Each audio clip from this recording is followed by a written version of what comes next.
ಎಲ್ರಿಗೂ ನಮಸ್ಕಾರ. ನಿಮ್ಮೆಲ್ರಿಗೂ KGF 1 ಚಿತ್ರದ ಒಂದು ಒಳ್ಳೆ ಡೈಲಾಗ್ ಗೊತ್ತಿರುತ್ತೆ ಅನ್ಕೋತೀನಿ. ಅದು ಕಬ್ಬಣನ ತಟ್ಟಿ ತಟ್ಟಿ ಕತ್ತಿ ಮಾಡಿದ್ರು ಅಂತ.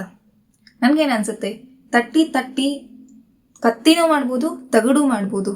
ನಿಮಗೆ ಎಷ್ಟು ತಟ್ಟಬೇಕು, ಎಲ್ಲಿ ತಟ್ಟಬೇಕು, ಯಾವಾಗ ತಟ್ಟಬೇಕು ಅನ್ನೋ ಪರಿಜ್ಞಾನ ಇದ್ರೆ ಮಾತ್ರ ಅದು ಕತ್ತಿ ಆಗುತ್ತೆ. ಇಲ್ಲದೆ ಹೋದರೆ ಅದು ತಗಡು.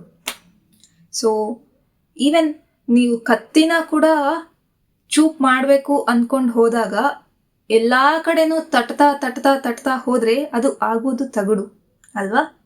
So dear parents and teachers, if you think that ನೀವು ತಟ್ಟಿ ಒಂದು ಕಬ್ಬಿಣನ ಕತ್ತಿ ಮಾಡ್ಬೋದು ಅಂದ್ಕೊಂಡಿದ್ರೆ, you have to know the art first, okay?